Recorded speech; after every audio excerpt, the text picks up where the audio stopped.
Bonjour à tous. Tout d'abord, merci pour cette invitation. Euh, CNS Communication nous a invités pour partager autour du net DevOps et de ce que fait aussi IP Fabric dans ce cadre-là. Merci pour l'invitation et aussi pour la confiance, puisque je suis le tout premier intervenant de la toute première édition. Pas de pression, tout va bien se passer. Pour ma part, je m'appelle Tillman Kreft, je suis responsable commercial pour IP Fabric. Ça fait déjà 6 ans que je travaille pour la société IP Fabric.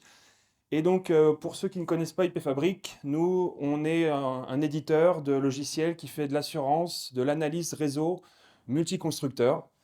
Le but, c'est vraiment de pouvoir comprendre des langages venant de différents constructeurs, différentes technologies, pouvoir la modéliser et en fait pour pouvoir représenter la réalité du réseau. Dans les échanges d'aujourd'hui, l'intention versus la réalité, nous, c'est vraiment le côté réalité qui nous intéresse et qu'on souhaite mettre en avant. Et donc, euh, Ces échanges-là autour de l'automatisation, puisque notre but, c'est de pouvoir collecter de la donnée et ensuite de l'insuffler dans des moteurs d'automatisation. Quand on discute avec différents grands groupes sur les ambitions d'automatisation, souvent ce qu'on voit, c'est voilà, on souhaite faire du zero touch provisioning, on souhaite automatiser ci, on souhaite déployer de manière à grande échelle. Et quand on commence à discuter, alors mais qu'est-ce que vous avez prévu pour valider ces actions d'automatisation? Comment vous souhaitez mettre en place des garde-fous sur ces modèles d'automatisation? Bah, souvent, on a un peu un silence, un peu gêné, puisque ils n'ont pas forcément toujours pris en compte ces aspects-là de vérification que l'action automatisée a été menée comme attendu. Et au final, pour nous, c'est vraiment un sujet extrêmement important puisque on sait que les sujets d'automatisation, bah, ça nécessite du budget, ça nécessite de pouvoir le justifier auprès de la direction avec des métriques. Et si on arrive avec un modèle qui est, on va dire, bancal, puisqu'il manque un jalon, à savoir de la vérification après action automatisée, on sait que bah, la crédibilité du projet peut vraiment être impactée. Donc on apprécie vraiment le fait que CNS Communication ait mis ce sujet-là au centre du débat pour cette première édition.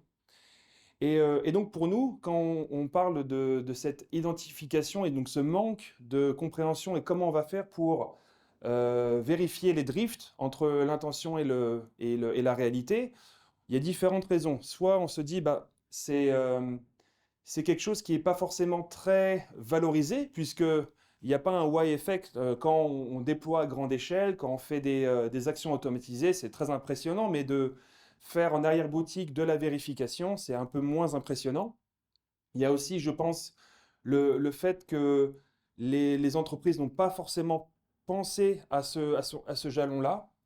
Et aussi, ben, il y a aussi une confiance, des fois, je pense, un peu qui est absolue dans je vais automatiser, donc ça va bien se passer, et donc il y a pas forcément besoin de vérifier par-dessus ce que j'ai fait.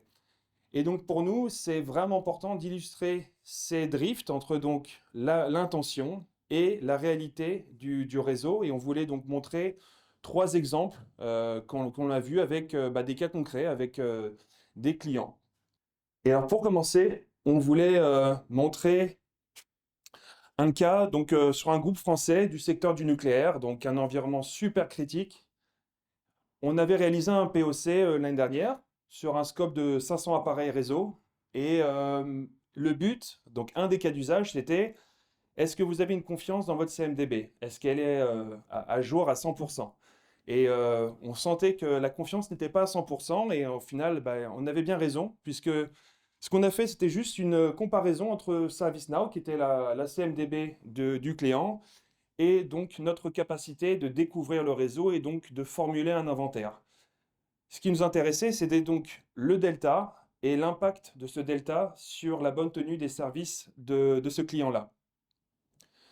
Donc voilà quelques exemples de delta qu'on a réussi à sortir donc sur cet échantillon de 500 appareils. Des erreurs de saisie, en veux-tu, en voilà, il y en avait vraiment beaucoup. Ce qui fait que sur les contrats de maintenance, c'est vraiment compliqué de comprendre sur quoi on va se baser. Il y a des appareils sur lesquels ben, ils font de la maintenance qui n'ont plus lieu d'être. Il y avait des appareils qui étaient non saisis dans la CMDB. Là, on n'en a trouvé que deux, mais c'était sur 500, mais deux très importants parce que c'était des core switch qui étaient dans leur data center. Et quand on avait commencé à montrer, ils avaient dit, ah oui, oui, ça, on les connaissait, on allait les mettre, mais on a oublié en fait de les mettre parce qu'il y a eu d'autres projets qui sont arrivés, d'autres urgences. Qui dit que ces deux core switch, ils ont peut-être une vulnérabilité dedans, on ne sait pas, mais en tout cas, ils ne sont pas remontés dans la CMDB, pas remontés dans l'outil de supervision,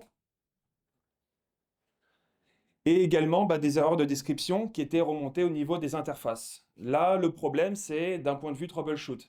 Si on se base sur les interfaces et on commence à faire les interdépendances, les chaînes de liaison, et on commence à voir que ce n'est pas les bonnes interfaces parce que c'était rentré à la main, on arrive sur un effet domino, on arrive sur des troubleshoots qui étaient vraiment en longueur. Donc c'était trois éléments qu'on a montrés et quand le CTO a vu ces erreurs-là, il a dit attendez mais c'est sur l'ensemble du scope et quand on lui a dit bah non c'est un échantillon, il a dit bon ok, faudra faire un peu le ménage. Et ce qu'on a dit c'était avant de lancer, parce qu'il y avait aussi des ambitions d'automatisation, de faire des grands déploiements, on leur a dit peut-être c'est bien de faire le ménage sur ces éléments-là, qui est un contrôle de l'inventaire avant de se lancer dans des grandes campagnes d'automatisation. Après, on comprend, on a toujours, quand on lance de l'automatisation, c'est soit on se dit sur du greenfield, du brownfield, on ne dit pas qu'il faut se mettre sur un environnement ultra clean pour lancer de l'automatisation, mais au moins d'avoir certains aspects, certaines vérifications qui soient en place pour s'assurer que quand on se lance dans l'automatisation, voilà, on a déjà une bonne standardisation de fait et déjà un contrôle sur les assets que l'on a et ceux qu'on va avoir configurés. Alors, donc, ensuite, je voulais aussi mentionner sur un autre niveau, sur un autre registre, c'était sur un client donc, du groupe nordique dans le secteur de l'énergie. Et eux, en fait, ils voulaient lancer un gros projet de segmentation. Ils ont utilisé donc l'outil Tuffin, que je pense vous devez connaître, pour faire cette segmentation, donc mettre en place des nouvelles règles, pouvoir s'assurer que des utilisateurs d'un site d'accès ne puissent pas se connecter sur à une ressource qui est vraiment critique. Et quand on a commencé à déployer l'outil dans leur environnement, on s'est rendu compte qu'en fait, la segmentation était faite à moitié, dans le sens où eux, ce qu'ils pensaient, c'était, voilà, on a une segmentation qui est mise en place avec donc le pare-feu maintenant qui a une règle qui bloque l'utilisateur lambda vers une ressource qui est dans notre data center, donc une ressource critique.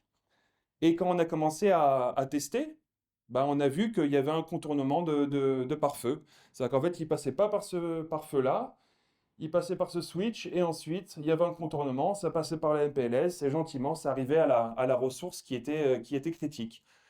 Pareil, on a mis le doigt dessus et après de commencer à creuser, c'est là où on voit qu'il y avait beaucoup de manquements là-dessus.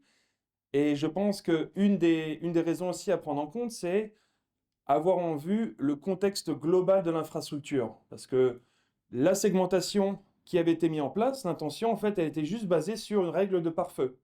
Mais personne n'avait pris en compte que potentiellement, d'un point de vue niveau 2, il y avait un contournement qui n'était pas pris en compte. Donc c'est vraiment important déjà de voir le contexte global du réseau et les interdépendances entre les différentes poches du réseau.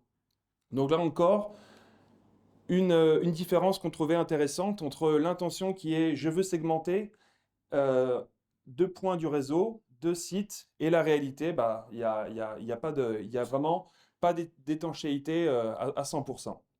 Et enfin, je voulais mentionner aussi un troisième cas que je pense très intéressant, qui concerne donc la société Airbus Aircraft. D'ailleurs, pour remettre un peu d'histoire, donc avec CNS Communication, la première fois qu'on s'est rencontrés, c'était donc sur le contexte du CHU de Toulouse, et donc avec Romain Page à l'époque, qui connaissait aussi le contexte Airbus Aircraft. Et donc, le but d'Airbus, c'était, voilà, on est dans un contexte d'infogérance, on a un infogérant qui fait tout le LAN, et ce que l'on souhaite faire, c'est un modèle d'automatisation qui, premièrement, va nous permettre d'assumer une charge croissante d'actions avec le même effectif, parce qu'on connaît tous les difficultés pour recruter. Donc le but, c'était assumer plus avec le même effectif et également de pouvoir monter en autonomie vis-à-vis des service providers, puisqu'il y avait des échéances de renouvellement de contrats d'infogérance où ils disent, bah voilà, toute cette partie-là, on va l'automatiser,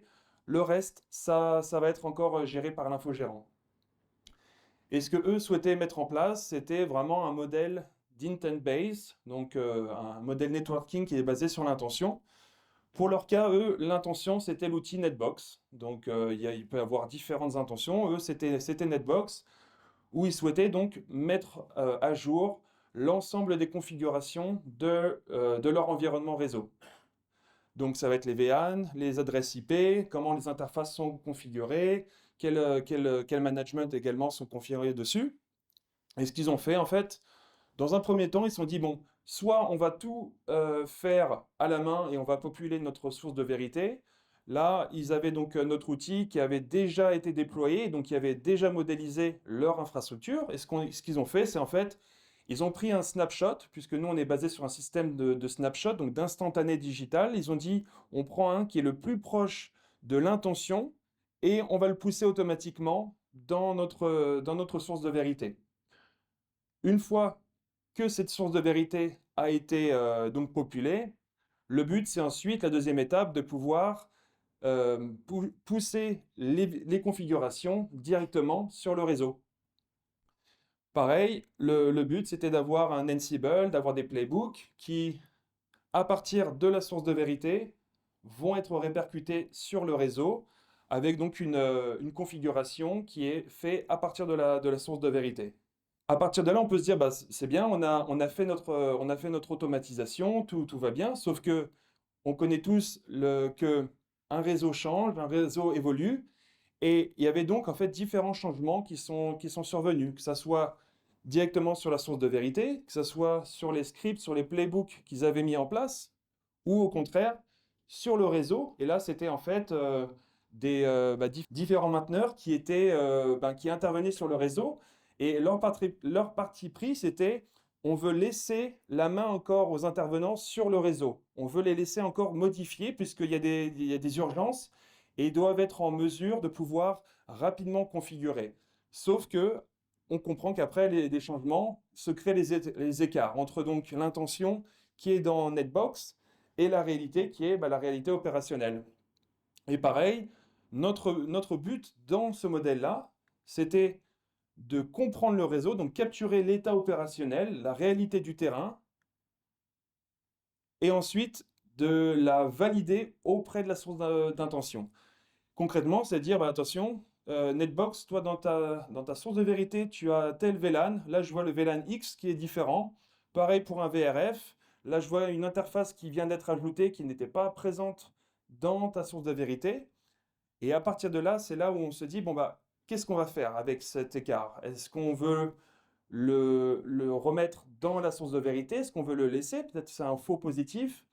Et c'est là où c'est vraiment important d'avoir aussi, de garder en tête que l'automatisation doit aussi des fois passer par une compréhension humaine, puisque il faut comprendre, est-ce qu'on souhaite valider ce VLAN X et le dire maintenant, ça va être notre source de référence, ça va être la vérité, ou au contraire, non, c'était juste une intervention.